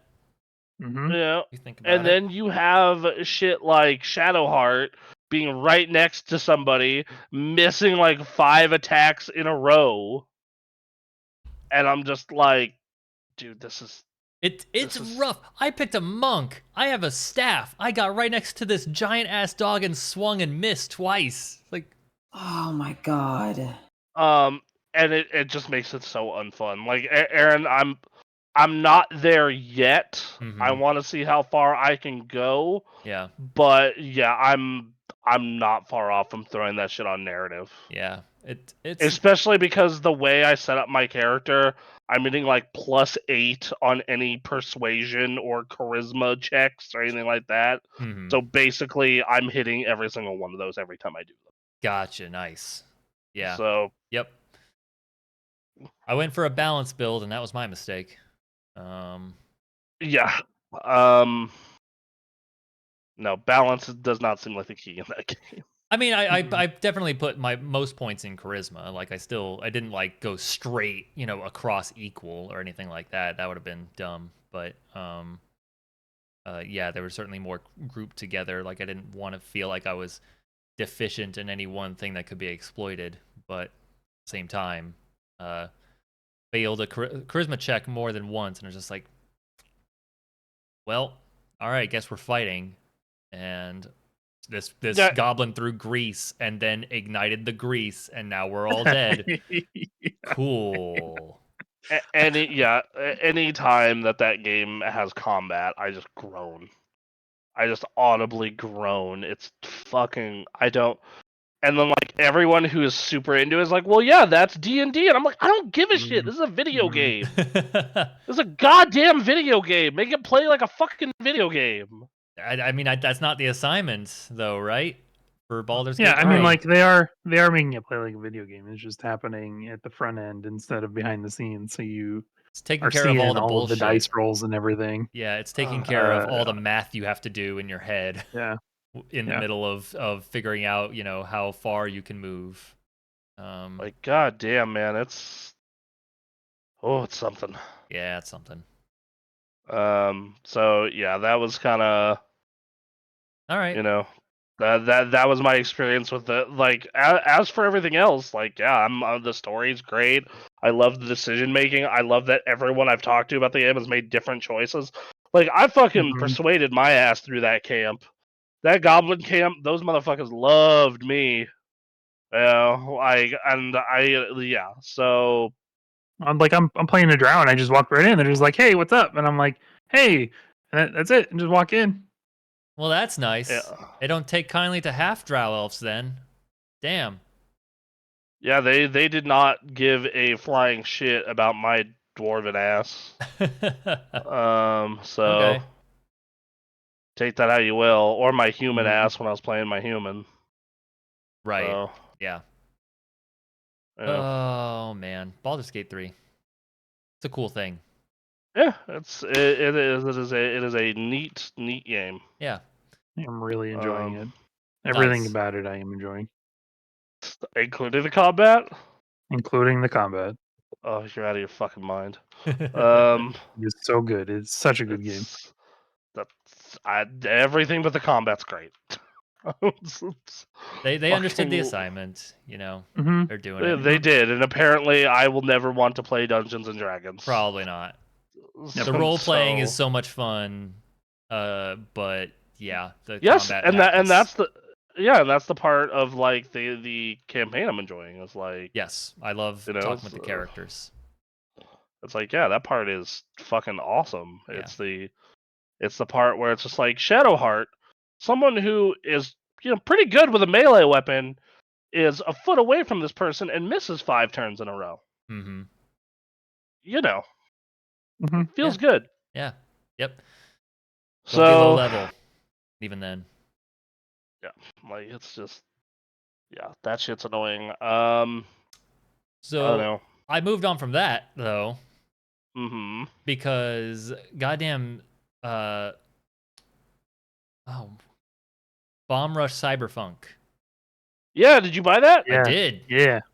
I absolutely did. I played it, and I'm still in the early stages, of course. But hey, that's a good Jet Set Radio game. Is it? Does it control good? Does it feel good? It feels good. Feels really good. The trick system is similar to Jet Set Radio, so you're not doing a full there's not a full trick system or anything. It's very simplified. But it means you can concentrate on doing your combos and wall riding and manualing around and hitting tags, and they made great, looking characters. It's a fun world that I want to learn more about. Does not take itself seriously. I love it. The music is fantastic. The art style's cool. I can't wait to play more. There's really not a whole lot to talk about. It's a game that knows it's just trying to be a Jet Set Radio spiritual successor, and they're gonna make it, and they're doing it, and I'm having lots of fun. What a fun little game. Yeah. Oh, nice. In and out. And then something happened to me where my friend started talking to me about Armored Core 6. And I said, that game looks cool. It doesn't seem like it's for me. And he said, well, my friend told me about it like this. And we were talking about it. I was like, yeah, it sounds pretty cool. And then he linked me the live stream. They did a little gameplay live stream a couple days ago. Showed off some missions, showed off PvP. They got people who were part of the staff of a well-known Armored Core forum, I guess, called Armored Core Legacy, which is not around anymore. But but like they're just well-known and well-respected people in the community, and Bandai Namco brought them on to not only have them test the game out and stuff, but also to be the ones who play it and guide people through on this show, which I think is really cool. And then look at the game itself; it looks fun. And the stream ended, and I said, wonder if I could play Armored Core 1. What's that like? And so, an emulator. You can play the actual game itself through archive.org, but it means you have to play it through like PC controls. So you're trying to like do the controls on your keyboard. It's like, this is bad. That doesn't sound good. It's not good. It's not. So which, because I found out later, I got the game, I started playing, and that game already has obtuse controls. So to complicate matters further is ridiculous. So I was playing it, and like, why this? I understand this is PlayStation 1. They don't have analog sticks yet, but it's like, okay, turning left and right, you use left and right. To strafe left and right, you have to use L1, R1, and to look up, you use L2, and to look down is R2. And it is the most wild thing. It has a target that's just like a square, and you kind of have to look around and get your enemy within that square, within a certain distance for things to lock on so you can shoot them, which like proves to be annoying at first, but you play more and more and you start to get it. And I started getting it. I was like, oh, okay. Oh, this is fun. What? And like I'm having trouble with the PlayStation 1 emulator is not saving. Like when I try to save the game, it freezes. So I got to figure out what's going on with that. Otherwise, I have to beat Armored Core in one sitting. Which what emulator are you using? PCSX. I would recommend swapping over to DuckStation, but okay, it's worth a shot. Like I'll take it, because the little I played a few missions, and that game, being a PlayStation 1 game, holds up. Like you're not seeing a whole lot. Like it's not trying to be this technical masterpiece or anything, but it's something that as I jumped forward, they knew what it wanted to be from the get-go. It was a cool, like they just got these like 5-minute at most missions, and then you come back and it's like, all right, we're gonna send you some mail about what's been going on and what your missions are, and here's a little bit about the world, and it just kind of drip feeds it to you. And then they have their shop where they have this amazing customization, so you can play the way you want to, and it was just so damn good. So I then got the PS2 emulator, and I got Armored Core 2. Played that for a little bit. That was fine. It seems like a decent. They were trying to just learn to adapt Armored Core 2 to the PS2 era, and I think they did a fairly good job of that. And then I went to Armored Core 3, and Armored Core 3 rocks. That game is really good. I'm gonna play more of that. But all of these use the old control style, which newer Armored Cores do not do.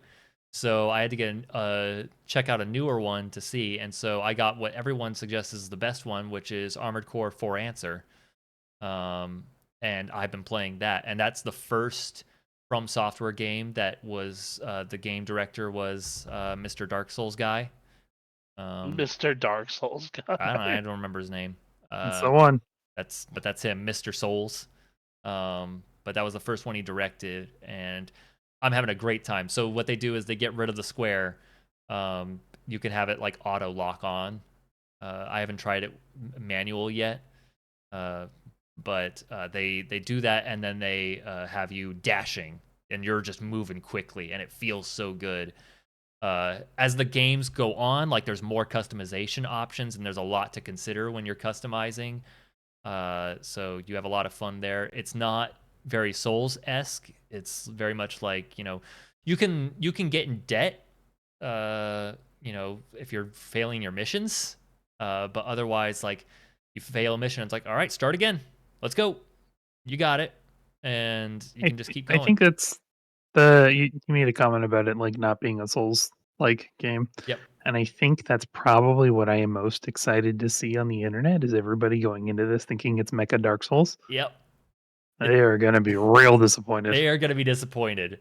Not only are they're not like, there's already like the not Soulsness of Armored Core, but Armored Core 6 is actually straying from other Armored Cores in that not only are there checkpoints now within these missions, but you can, in the middle of a mission, or maybe after a game over only, I don't know, after failing a mission, but you can make a new mech and go in with that mech in the middle of a mission, which is wild. So if you're not working out with what you've got, yeah, interesting. Yeah.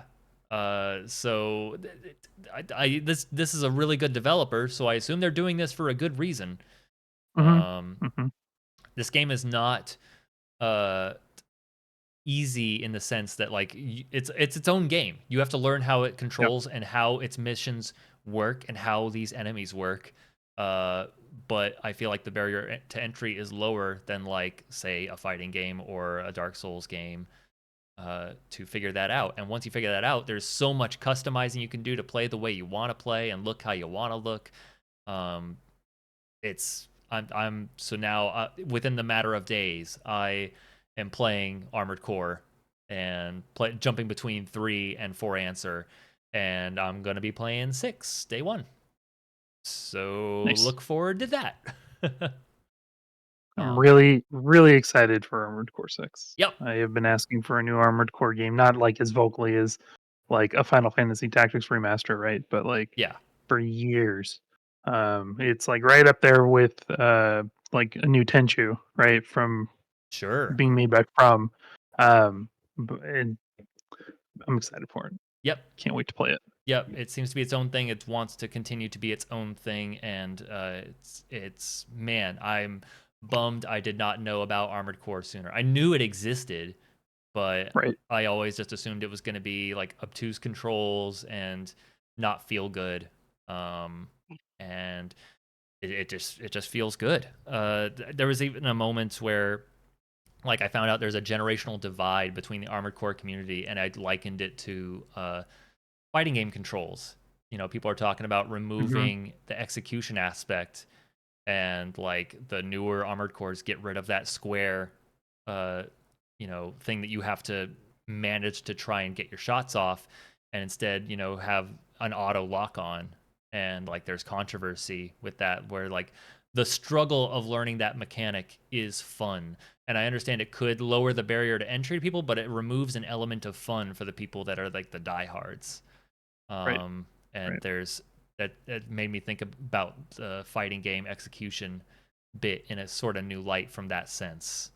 Like, yeah, I don't know. It's interesting. And yeah, there's a whole community of Armored Core fans that this is just what they like. This is what they like talking about, and in a similar vein. And I'm excited to dive deeper into it. Okay. By the way, comment in the chat. What up, Legend? What up, dude? Yo, hey, how you doing? Glad to have you here. And see, was that everything? Baldur's Gate, Bomb Rush Cyberpunk. Oh, I didn't get to play a whole lot, but I did get to check out Exoprimal's alpha variant suits. All right. Which And? man, I think what they're doing is cool. So they've added an alpha variant for each suit, and most of them, the philosophy is, what if we did this but shotguns? So it's a lot of shotgun based changes. I thought Deadeye's change was interesting in that they change it to a shotgun, but if you aim the gun, it turns into a battle rifle. So 3-shot bursts. Fucking awesome. Yeah. All yes. right. So you essentially have 2 weapons, like just in regular shooting. Really, really cool. Zephyr got his little throwing, disc, kind of like a dancer in Final Fantasy 14. You just throw those out and they come back. And Nimbus is dual wielding little shotguns. What's his name? Barrage, your demo man in this game, gets a more straight line explosive now instead of tossing the little grenade, and you can charge it to have this massive explosion, which is a lot of fun. So they're doing good fun stuff. They just different ways of playing these characters, and now all of a sudden it feels like they've added different modules now. They've added additional modules to some specific to that variant and some just general. So, but keeping the 3 slots for modules. So now you really have to start making decisions about what you want to do because you have options. Very curious how the meta is going to work out. They got, new skins for all those alpha variants. So a whole bunch of different looking things that look really cool. And man, they are kicking ass with that game. Exoprimal's doing really well, and I'm really happy for them. I just hope it keeps on chugging.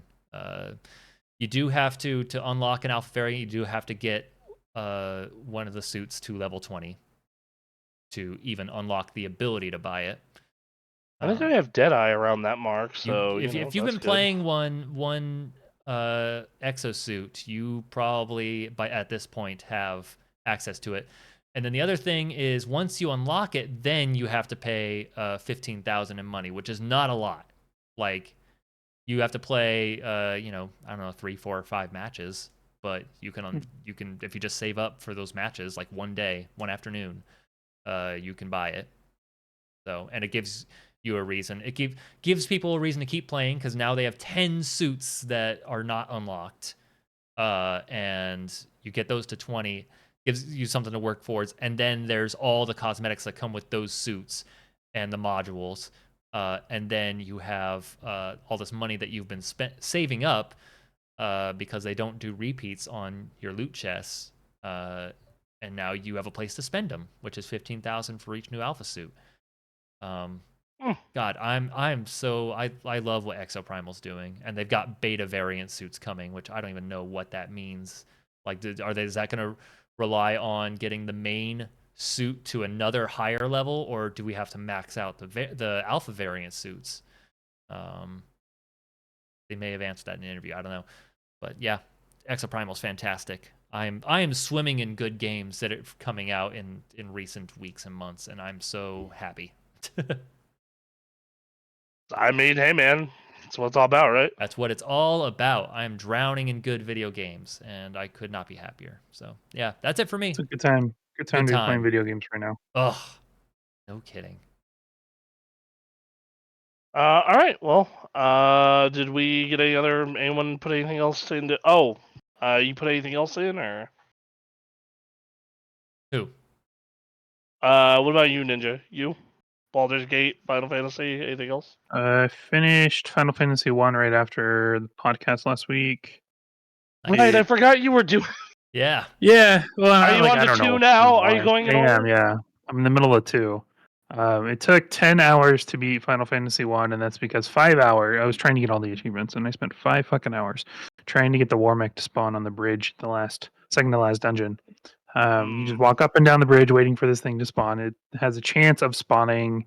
I think it's 3 out of 64. It's a 3 out of 64 is the fraction.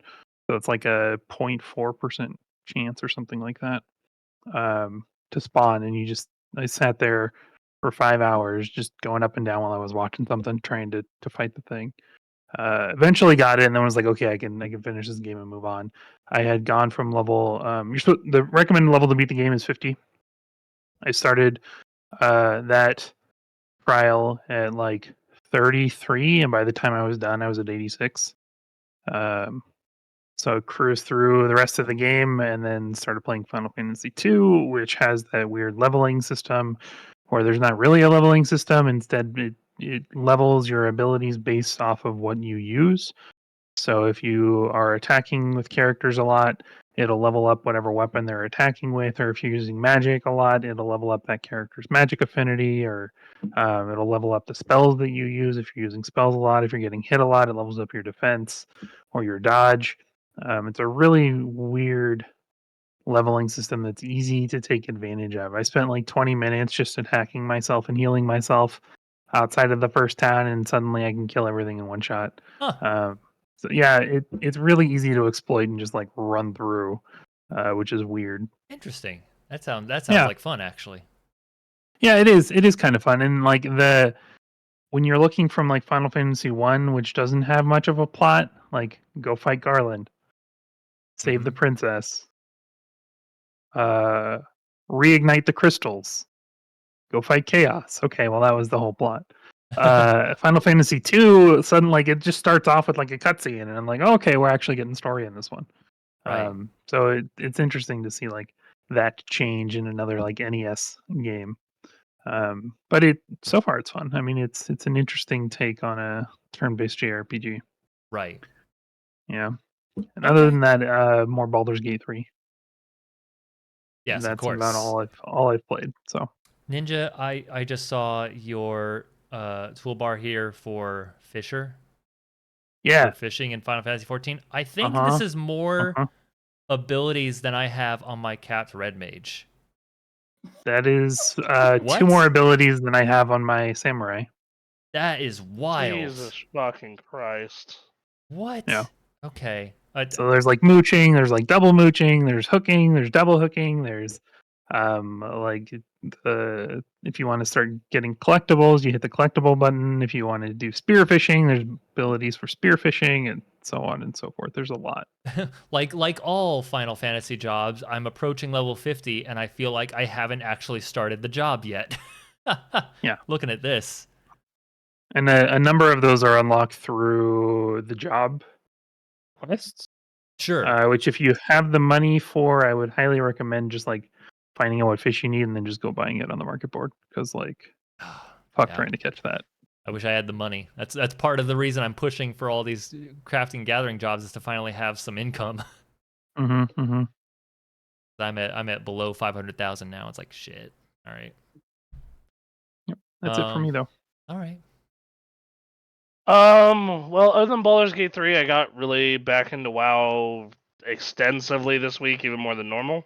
That's a lot then. Because yesterday when I had free time, I went fucking ham on doing